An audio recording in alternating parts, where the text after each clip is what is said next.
तारीख 9 ऑगस्ट 2026 जागतिक आदिवासी दिन अगदी उत्साहात साजरा झाला। मुंबईत तर मोठा महोत्सव झाला।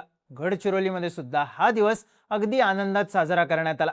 गडचिरोलीमधल्या धानोरा तालुक्यातल्या जपतलाईमध्ये असलेल्या आश्रमशाळेतल्या मुली दिवसभर झालेल्या कार्यक्रमांनंतर दमून झोपल्या होत्या, पण ती रात्र त्यांच्यासाठी काळ रात्र ठरेल याचा जरासाही अंदाज त्यांना नव्हता।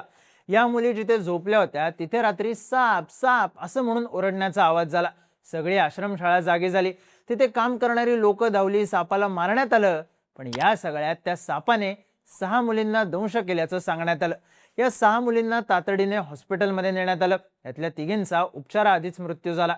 एकीची प्रकृती गंभीर असल्याने तिला एअरलिफ्ट करून उपचारासाठी नागपूरला नेण्यात आलं। गडचिरोलीमध्ये उपचार सुरू असलेल्या एका विद्यार्थिनीची प्रकृती गंभीर आहे, पण आश्रमशाळेत 3 विद्यार्थिनींचा मृत्यू झाल्यावर सरकारवर, प्रशासनावर आणि अर्थात आश्रमशाळेच्या मॅनेजमेंटवर टीका होऊ लागली। संजय राऊत यांनी थेट सरकारलाच धारेवर धरलं। त्यात राऊत यांच्या एका वक्तव्याने या घटनेवर संशय घेतला जाऊ लागला। पण नेमकं घडलं काय? या घटनेवर शंका का घेतली जाऊ लागली? आणि खरंच एक साप एका वेळी एवढ्या जणींना चावू शकतो का?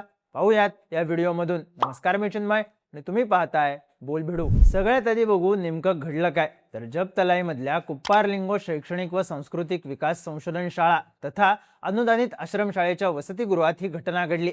इथे 1ली ते 10वीच्या विद्यार्थ्यांना शिक्षण दिलं जातं। मुलं आणि मुलींसाठी इथे वेगवेगळी वसतिगृह आहेत। आश्रमशाळेतल्या मुली 9 ऑगस्टच्या रात्री झोपल्या होत्या। अचानक आरडाओरडा सुरू झाला आणि मग समजलं की काही विद्यार्थिनींना झोपेतच सर्पदंश झालाय। आश्रमशाळेतल्या कर्मचाऱ्यांनी धाव घेतली तर त्यांना एक मण्यार साप दिसला। लागलीच्या सापाला मारून टाकण्यात आलं। विद्यार्थिनींवर उपचाराला सुरुवात झाली। सुष्मिता मंडल, दीपिका लकडा, अनु कोरेटी या तिघींचा मृत्यू झाला। तर दीपिका मडावी हिला मुख्यमंत्री देवेंद्र फडणवीस यांच्या निर्देशानुसार पुढच्या उपचारांसाठी हेलिकॉप्टरने नागपूरला शिफ्ट करण्यात आलं। स्थानिक पत्रकारांनी दिलेल्या माहितीनुसार या मुली वसतिगृहात पुरेशा खाटा नसल्याने जमिनीवर गाद्या अंथरून झोपत होत्या। त्याच वेळी साप खोलीत शिरला असावा। सुरुवातीला तो काही मुलींना चावला आणि त्यानंतर झालेल्या गोंधळात सापाने प्रतिकार करताना आणखी काही मुलींना चावा घेतला असेल अशी शक्यता आहे। पण या घटनेनंतर बरेच प्रश्न उपस्थित झाले। मुलींना झोपायला खाटा का नव्हत्या? सुरक्षेच्या दृष्टीने उपाययोजना का झाल्या नाहीत? असे प्रश्न विचारले जाऊ लागले। त्यात धक्कादायक गोष्ट म्हणजे ही घटना घडली तेव्हा वसतिगृहाच्या महिला अधीक्षिका उपस्थित नव्हत्या। साहजिकच विद्यार्थिनींच्या सुरक्षेत हलगर्जीपणा करण्यात आल्याचे आरोप होऊ लागले।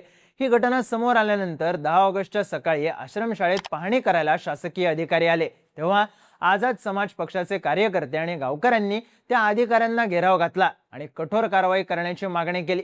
त्यानंतर गडचिरोलीचे सहपालकमंत्री आशिष जयस्वाल, आमदार मिलिंद नरोटे आणि आदिवासी विभागाच्या अतिरिक्त आयुक्तांनी आश्रमशाळेला भेट दिली। सोबतच उपचार घेत असलेल्या विद्यार्थिनींच्या तब्येतीची चौकशी केली। मुख्यमंत्री देवेंद्र फडणवीस यांनी माध्यमांशी बोलताना सांगितलं की आपण या प्रकाराची माहिती घेत आहोत। सध्या तरी हे मृत्यू सर्पदंश झाल्यानेच घडल्याचं पुढे आलंय।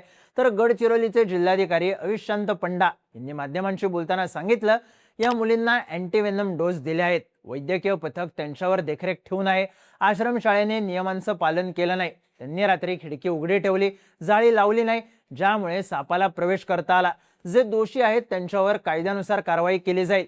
कारणे दाखवा नोटीस पाठवली आहे, यात निष्काळजीपणा आहेच अशी प्रतिक्रिया दिली। पण मंगळवारी या प्रकरणाचे पडसाद मंत्रिमंडळाच्या बैठकीत उमटले। या प्रकरणावरून राजकीय आरोप प्रत्यारोप सुद्धा सुरू झाले। संबंधित आश्रमशाळा हे काँग्रेसचे ज्येष्ठ नेते, 3 वेळा आमदार आणि एकदा खासदार राहिलेले मारोतराव कोवासे यांची आहे। एवढे अनुभवी नेते जर बेजबाबदार पद्धतीने आश्रमशाळा चालवून लहान मुलींच्या सुरक्षेशी खेळत असतील तर त्यांना माफी कशी द्यावी असं म्हणत आदिवासी समाजातल्या मंत्र्यांनी मंत्रिमंडळ बैठकीत कठोर कारवाई करण्याची मागणी केली। तर आदिवासी विकास मंत्री अशोक उईके यांनी 3 मुली दगावल्या आहेत। 3 मुलींवर उपचार सुरू आहेत। अनुदानित शाळेची सखोल चौकशी करून योग्य ती कारवाई करण्यात येईल। आदिवासी विकास विभागाचा निरीक्षक प्रत्येक महिन्याला शाळा तपासेल। महाराष्ट्रात ज्या अनुदानित आश्रमशाळा कार्यरत आहेत त्या सर्व शाळांची त्रयस्थ संस्थेकडून चौकशी करून तपासणी केली जाईल। ज्या अनुदानित आश्रमशाळेत हा प्रकार घडला त्यात मुख्याध्यापक, शिक्षक नव्हते, फक्त 2 कर्मचारी होते। संस्थेवर तात्काळ कारवाई करण्यात येईल। 1992 पासून गडचिरोली जिल्ह्यात ही आश्रमशाळा आहे। या शाळेचे संचालक खासदार राहिलेत, आमदार राहिलेत, तुम्ही त्यांना प्रश्न विचारले पाहिजेत अशी प्रतिक्रिया दिली। महत्त्वाची गोष्ट म्हणजे देवेंद्र फडणवीस यांनी आश्रमशाळेची पाहणी करणाऱ्या अधिकाऱ्याला तात्काळ निलंबित करण्याचे आणि आश्रमशाळेचा परवाना कायमस्वरूपी रद्द करण्याचे आदेश दिलेत. पण तरीही लोकांचा संताप कायम आहे. जब तलाई ते धानोरा हे अंतर 10 किलोमीटरचं आहे, पण रस्ता खराब असल्याने मोहली मार्गे 25 किलोमीटरचा वळसा घालून विद्यार्थिनींना हॉस्पिटलमध्ये नेण्यात आलं. रस्ता खराब असल्याने वेळ वाया गेला आणि त्यामुळे या मुलींचा मृत्यू झाला असाही आरोप होतोय. तर ही शाळा अनुदानित होती, तर शाळेकडे साध्या खाटा घ्यायला पैसे नव्हते का? हे पैसे कोणी हडप केले का, असे प्रश्न विचारले जात आहेत. पण या सगळ्या प्रकरणात शंका घेतली जाऊ लागली ती ठाकरेंच्या शिवसेनेचे खासदार संजय राऊत यांच्या एका वक्तव्यानंतर. शासकीय आश्रमशाळांची अवस्था अतिशय भयंकर आहे. मुलींना झोपायला साधे बेड नाहीत, त्यामुळे त्या खाली झोपल्या आणि त्यांना सर्पदंश झाला. या राज्याचे आदिवासी विकास मंत्री आणि मुख्यमंत्री काय करत आहेत? आदिवासींच्या विकासासाठी आलेला निधी नेमका कुठे जातोय आणि कोण खातोय? आठवड्यातून 2-3 वेळा अशा घटना घडत आहेत, मात्र त्या रेकॉर्डवर येऊ दिल्या जात नाहीत. गडचिरोलीत तुम्ही स्टील सिटी उभारणार आहात, पण तिथे खाण मालकांच्या हजारो गाड्यांखाली चिरडून गेल्या 1.5 वर्षात 150हून अधिक आदिवासींचे बळी गेलेत. या मृत्यूंची कुठेही नोंद होत नाही.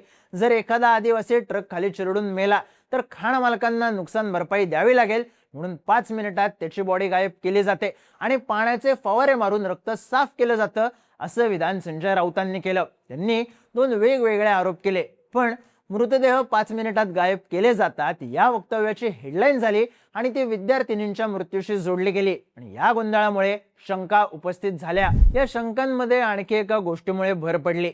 एकच साप एका वेळी 6 जणींना कसा काय चावू शकतो, हा प्रश्न विचारला जाऊ लागला. या विद्यार्थिनींवर उपचार करणाऱ्या डॉक्टरांनी आमच्याकडे उपचारासाठी आलेल्या मुलींपैकी एकाच मुलीच्या अंगावर साप चावल्याचे मार्क्स दिसले, पण बाकीच्या मुलींना तशीच लक्षणं दिसत आहेत. 15 जणींना ऑब्झर्वेशन खाली ठेवलंय अशी प्रतिक्रिया दिली आणि त्यामुळे संशय आणखी वाढला. शंकाही घेतल्या जाऊ लागल्या. पण यात महत्वाची गोष्ट म्हणजे मण्यार साप एकाच वेळी अनेक जणांना चावू शकतो. मण्यार थंडीच्या दिवसात ऊब शोधत घरात शिरतो. अनेकदा तो पांघरुणात शिरण्याची शक्यता जास्त असते. त्यात मण्यार चावला तर मुंगी चावल्याप्रमाणे दंश होतो. मण्यारच्या दंशात न्यूरोटॉक्सिक विष असतं, जे थेट मेंदू आणि मज्जासंस्थेवर परिणाम करतं. मण्यारचं विष शरीरात गेलं की लगेच वेदना जाणवत नाहीत, पण काहीच वेळानंतर या विषाचा स्नायूंवर परिणाम व्हायला सुरुवात होते. डोळे झाकायला त्रास होतो, श्वास घेता येत नाही. लगेच उपचार मिळाले नाहीत तर मृत्यू होऊ शकतो. पण काही सर्पतज्ञांनी दिलेल्या माहितीनुसार 6 जणींना ताकदीने चावण्यासाठी त्याच्या शरीरात तेवढ्या वेगाने विष सुद्धा तयार व्हायला हवं. मण्यार चावल्यानंतर अगदी बारीक खुणा उठतात, त्यामुळे साप चावल्याचं लवकर समजत नाहीच, पण बाईट मार्क्स सुद्धा लवकर दिसत नाहीत. त्यामुळे या प्रकरणात डॉक्टरांचा अहवाल महत्त्वाचा ठरणार आहे. राज्य सरकारने या प्रकरणात उच्चस्तरीय चौकशीचे आदेश दिलेत. त्यामुळे नेमकं काय समोर येतं हे पाहणं महत्त्वाचं असेल. पण राजकीय आरोप प्रत्यारोपांच्या पलीकडे महत्त्वाची गोष्ट म्हणजे कॉट, जाळी, चांगला रस्ता या बेसिक सुविधा असणं. पण आदिवासी दिनाच्या रात्रीच घडलेल्या घटनेमुळे सगळ्या गडचिरोलीलाच धक्का बसलाय. शंका कुशंका, आरोप प्रत्यारोप या पलीकडे तिथे शिकणाऱ्या विद्यार्थ्यांना, त्यांच्या पालकांना एकच गोष्ट हवी आहे, सुरक्षा.